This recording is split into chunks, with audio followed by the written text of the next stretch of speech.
नमस्कार, welcome back once again. तो आज की हमारी जो क्लास रहेगी बीएसटीसी स्टूडेंट के लिए रहेगी, जिनका एग्ज़ाम 1 जून 2025 को है। तो जिसमें हम यह जो वीडियो रहेगी वो वन शॉट रहेगी, तो आप वीडियो को अंत तक ज़रूर देखें। और हमारा टॉपिक आज का रहेगा शिक्षण अधिगम, टीचिंग लर्निंग। ठीक है, तो आज का हमारा टॉपिक क्या है?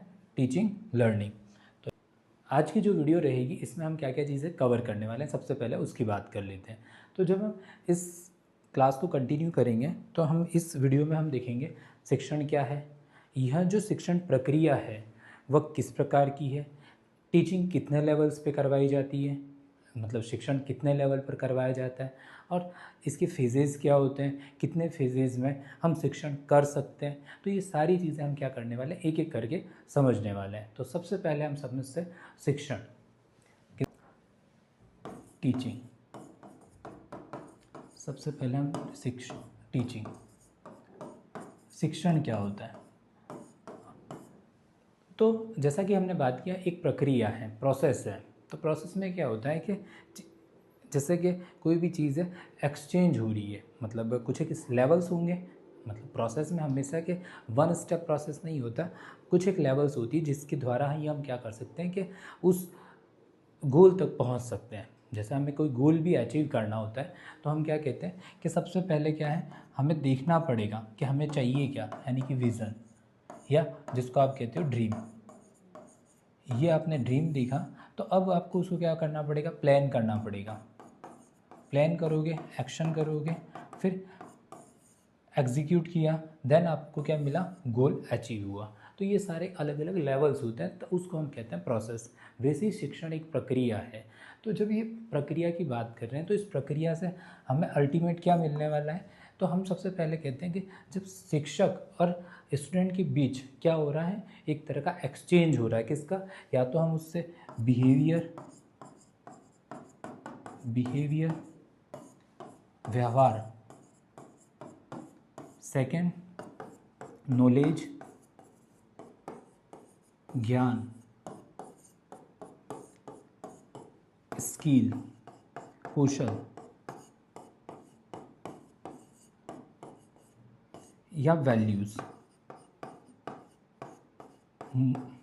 मूल्य, ये सारी चीज़ों का क्या होता है, एक्सचेंज होता है। स्टूडेंट और टीचर के बीच में क्या होता है, इनका एक्सचेंज होता है, जिससे बच्चा क्या करता है, सीखता है। ठीक है, तो इसी को हम क्या कहते हैं, यह शिक्षण है। तो शिक्षण एक प्रक्रिया है जिसमें क्या व्यवहार का, ज्ञान का, कौशल का क्या होता है, आदान प्रदान होता है। ठीक है, तो शिक्षण समझ में आ गया।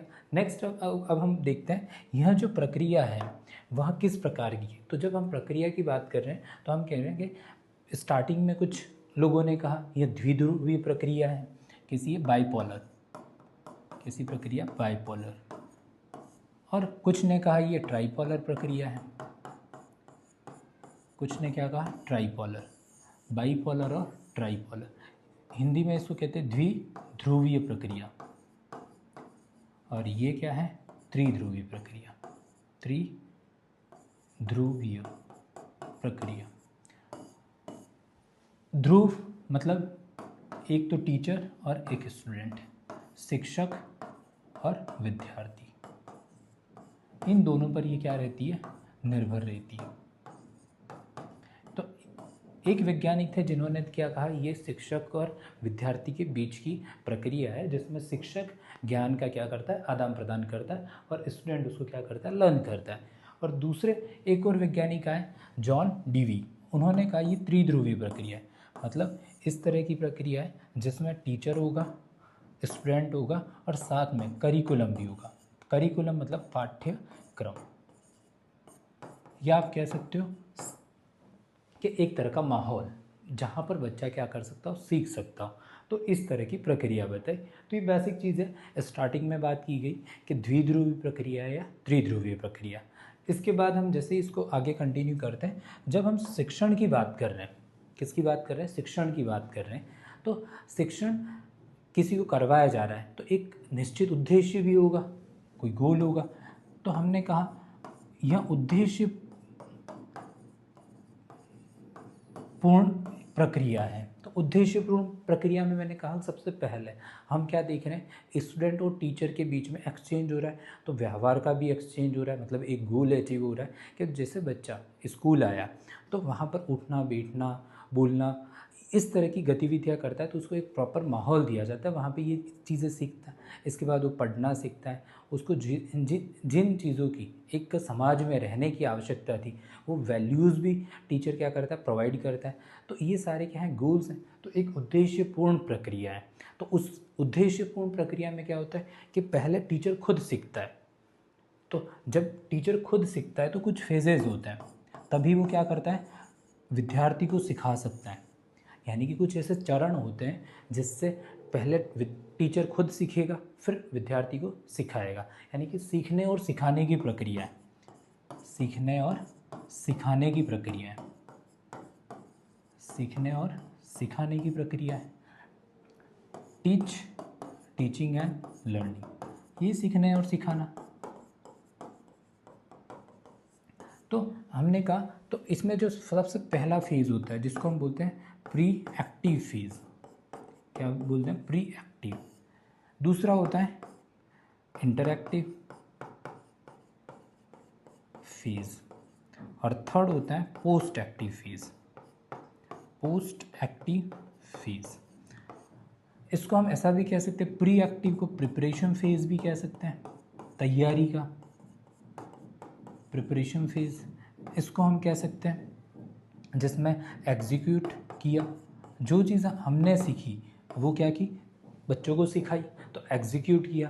तो जाकर हमने क्लासरूम में के जो चीज़ हमने पहले प्लान किया था अब क्या करेंगे, इंटरैक्ट करेंगे, अंतरक्रिया होगी स्टूडेंट और टीचर के बीच में, तो एग्जीक्यूशन फेज़। और तीसरा जो फेज़ है वो क्या है, फीडबैक। क्या लिया जाएगा, फीडबैक लिया जाएगा कि बच्चों को समझ में आया कि नहीं आया, या कोई दूसरे किसी मेथड से सिखाने की संभावना तो नहीं है। तो ये सारे क्या है, अलग अलग फेजेज़ है जिसमें टीचर और स्टूडेंट क्या करते हैं, सीखते हैं और सिखाते हैं। पहला फेज़ था प्री एक्टिव फेज़, इसको हमने कहा तैयारी की अवस्था। ये तैयारी का चरण है जिसमें टीचर खुद क्या करता है, तैयारी करता है, यानी कि प्रिपरेशन करता है। वो एक लेसन प्लान कर रहा है, जैसे मैं आपको पढ़ा रहा हूँ तो इससे पहले मैंने खुद ने भी इसको एक तरह से प्रिपेयर किया होगा। मैं सबसे पहले आपको क्या पढ़ाऊँगा, मैंने कहा मैं आपको शिक्षण पढ़ाऊँगा। शिक्षण का अर्थ क्या होता है, तो मैंने कहा शिक्षण का अर्थ क्या है, सिखाना। तो ये पहले मैंने खुद ने सीखा। फिर मैंने कहा मैं आपको क्या बताऊंगा इसको, कि पहले किस तरह से देखते थे, तो हमने कहा इसको द्विध्रुवी देख रहे थे। अब कैसे देखते हैं कि ट्राइपोलर है, मतलब त्रिध्रुवी प्रक्रिया है। तो मैंने आपको इस तरह से बताया। फिर मैंने कहा कि अब इसके फेजेस क्या है, अब नेक्स्ट किसके बारे में बात करूँ। तो ये सारी चीज़ें मैंने एक तरह से मेंटली क्या करके रखी, प्रिपेयर करके रखी। तो आप ऐसा भी कह सकते हैं कि मानसिक प्रक्रिया है। शिक्षण भी एक तरह की मानसिक प्रक्रिया है। आप फिज़िकली देख नहीं सकते हो कि कितनी मैंने सीख लिया है या कितना मैंने आपको सिखा दिया है। ये सारी चीज़ें क्या हो रही, इंटरनली हो रही है। ठीक है, तो आई थिंक यहाँ तक चीज़ें आपको समझ में आ रही होगी कि सबसे पहला फेज़ था तैयारी की अवस्था, जिसमें आपने लेसन प्लान किया। दूसरा क्या किया, स्टूडेंट और टीचर के बीच में क्या हुआ, टीचर और स्टूडेंट के बीच में क्या हुआ, इंटरेक्शन हुआ, अंतरक्रिया हुई। जो चीज़ मैं सीख के आया वो मैंने आपको क्या किया, समझाया।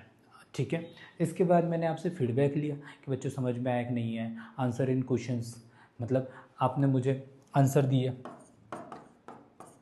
मैंने आपसे कुछ क्वेश्चंस पुट अप किए। तो ये सारी क्या थी, एक तरह की अवस्थाएं थी, कुछ चरण थे। ठीक है, आई थिंक यहाँ तक चीज़ें आपको क्लियर समझ में आ रही होगी। नेक्स्ट अब देखते हैं कि ये जो शिक्षण है ये हम कितने प्रकार का है। जैसे शिक्षण के प्रकार, टीचिंग टाइप्स कितने हैं। तो अगर हम शिक्षण के प्रकार देखें तो आपने स्कूली शिक्षा भी प्राप्त करके रखी हुई है, और आपने परिवार के साथ भी सीखा है, जो आपके दोस्त हैं उनके साथ भी सीखा है। तो हम कहीं न कहीं कुछ ना कुछ तो सीखते ही रहते हैं और जीवन पर्यंत सीखते रहते हैं। इसके बाद आपने के कुछ कैसे बोर्ड्स के नाम सुने होंगे, जैसे NIOS बोर्ड या फिर इग्नू बोर्ड। तो वहाँ से भी कुछ शिक्षा प्राप्त करके रखिए, तो वहाँ से भी आप सीख रहे हो, कहने का मतलब। तो हम अगर इस तरह से देखें तो शिक्षण 3 प्रकार का है। इस प्रकार से अगर हम देखते हैं तो शिक्षण कितने प्रकार का है, 3 प्रकार का है। तो 3 प्रकार कौन कौन से हैं? तो सबसे पहले हमने कहा कि जो सबसे पहला प्रकार है जिसको हमने कहा औपचारिक शिक्षा, औपचारिक शिक्षा या फॉर्मल एजुकेशन, फॉर्मल एजुकेशन। दूसरा क्या है? अनौपचारिक शिक्षा, अनौपचारिक शिक्षा, इनफॉर्मल। और थर्ड क्या है? गैर औपचारिक। ठीक है, तो गैर औपचारिक इसको हम बोलते हैं नॉन फॉर्मल एजुकेशन। तो जैसे औपचारिक शिक्षा, तो इसमें आपको पता है कि एक फिक्स रूटीन होता है, आप स्कूल जाते हो, कॉलेज जाते हो, वहाँ पे फिक्स आपके पास सिलेबस होता है, टीचर्स होते हैं और करिकुलम होता है और प्लेस होता है, ये हमेशा फिक्स रहती है। और वहाँ से आप एक क्या करते हो? प्रॉपर एजुकेशन लेते हो, शिक्षा लेते हो, ग्रहण करते हो। ठीक है, तो इस तरह की शिक्षा को क्या कहा जाता है? औपचारिक शिक्षा। समय सीमा भी निश्चित होती है। लेकिन एक इनफॉर्मल शिक्षा है जो आपके घर के परिवार के सदस्य आपको सिखाते हैं, माता पिता से आप सीखते हो, आपके दोस्तों से सीखते हो। तो ये जो शिक्षा है वो कैसी? इनफॉर्मल शिक्षा है। ठीक है, इसके बाद है गैर औपचारिक शिक्षा, तो हम कहते हैं इग्नू जो बोर्ड है, ओपन बोर्ड्स हैं, जहाँ से कि आप डिस्टेंस लर्निंग भी आपने सुना होगा एक नाम, डिस्टेंस एजुकेशन। तो ये सारी शिक्षा कैसी है? एक तरह से गैर या नॉन फॉर्मल एजुकेशन। ठीक है, तो आई थिंक आपको शिक्षण के प्रकार समझ में आ गए होंगे। ठीक है, इसके बाद अब नेक्स्ट हम देखते हैं कि ये जो शिक्षण है इसके लेवल्स क्या होते हैं, हम किस लेवल का शिक्षण प्रदान करते हैं या बच्चों को किस किस लेवल पर सिखाते हैं। तो हम शिक्षण के लेवल की बात करें, टीचिंग लेवल्स की बात करें, तो हम कहते हैं सबसे पहला लेवल है मेमोरी लेवल, यानी कि स्मृति स्तर। दूसरा है समझ या फिर अंडरस्टैंडिंग लेवल, समझ और अंडरस्टैंडिंग।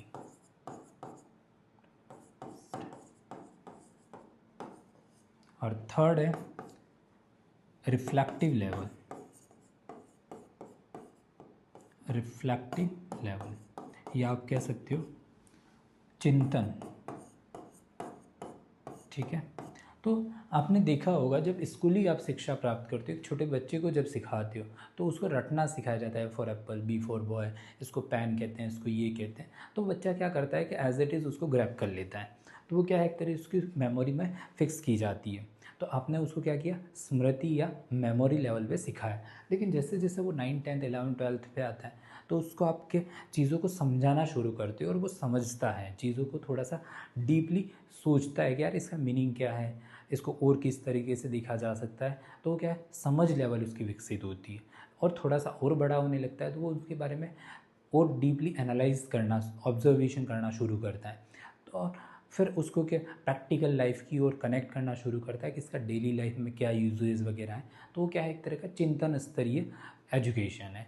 तो ये अलग अलग क्या होते हैं, शिक्षण के स्तर होते हैं। तो आई थिंक यहाँ तक चीज़ें आपको क्लियर समझ में आ गई होगी कि एजुकेशन क्या है और इसके अलग अलग टीचिंग के प्रकार कितने हैं, लेवल्स कितने हैं। ठीक है, तो एक बार हम क्या करते हैं, जो भी चीज़ें हमने पढ़ी उसको रिकॉल कर लेते हैं। आपको सबसे पहले बताया था टीचिंग। टीचिंग क्या है?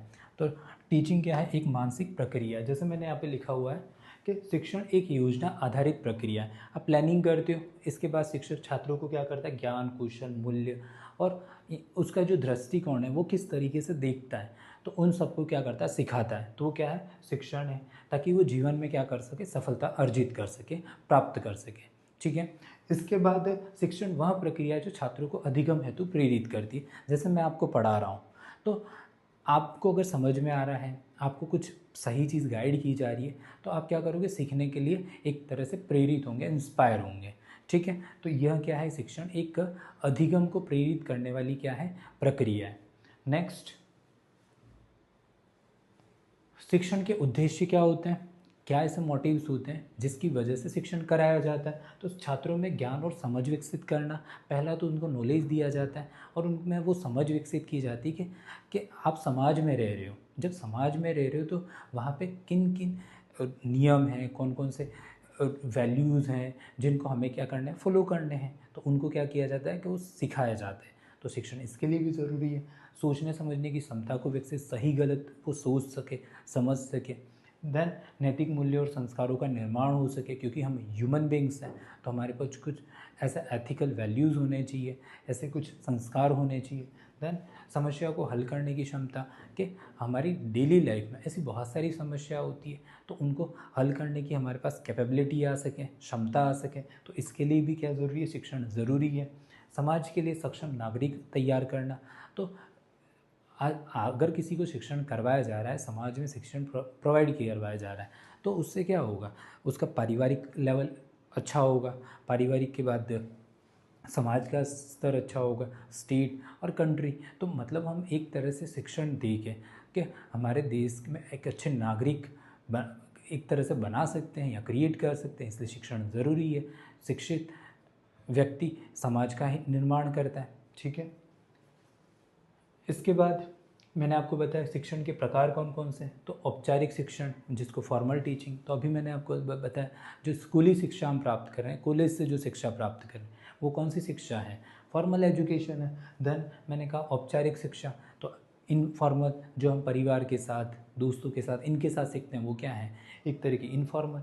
और नॉन फॉर्मल में मैंने कहा कि जो ओपन बोर्ड है, इग्नू है, NIOS बोर्ड है, तो ये जो बोर्ड है वो कौन सी शिक्षा है, नॉन फॉर्मल या डिस्टेंस की जो भी एजुकेशन आप प्राप्त करते हो तो वो क्या है, अनौपचारिक शिक्षा है, या फिर आप कह सकते हो कि नॉन फॉर्मल टीचिंग है। कि इसकी विशेषताएं क्या होती है, तो शिक्षण की विशेषता क्या होती है, तो आपको पता है उद्देश्यपूर्ण शिक्षण होता है। उद्देश्यपूर्ण का मतलब क्या है कि जब हम किसी बच्चे को सिखा रहे हैं तो हमारा गोल होता है कि वो एक अच्छा नागरिक बने। अच्छा नागरिक बनाने के लिए हमें क्या करना पड़ेगा कि उसको शिक्षण प्रदान करना पड़ेगा, उसको सिखाना पड़ेगा। तो पहले हमें खुद सीखना पड़ेगा। एक अच्छे नागरिक की क्या विशेषता होती है वो हमें पता होनी चाहिए, तभी हम क्या कर सकते हैं, एक व्यक्ति को सिखा सकते हैं। तो गोल को उसको अलग अलग, जब प्रक्रिया की हम बात करेंगे तो उसको अलग अलग छोटे छोटे लेवल पर सिखाने की बात करेंगे तो गोल को अचीव कर सके बच्चा। देन द्विपक्षीय प्रक्रिया है, और मैंने साथ में ही कहा ये त्रिपक्षीय प्रक्रिया है। त्रिपक्षीय कुछ इसको द्विपक्षीय मानते हैं, कुछ त्रिपक्षीय या त्रिध्रुवीय मानते हैं। तो इसमें टीचर और स्टूडेंट के बीच में क्या होता है, इंटरेक्शन होता है। क्या होता है, टीचर और स्टूडेंट के बीच में क्या होता है, इंटरेक्शन होता है। तो टीचर खुद सीखता है फिर बच्चे को सिखाता है। और आजकल हम क्या कहते हैं, इसमें पाठ्यक्रम और सम्मिलित कर दिया गया है। जो पहले जो शिक्षण पद्धति थी उसमें क्या होता था, टीचर सर्वोपरि था, जो टीचर ने सिखा दिया वो आपको मानना है।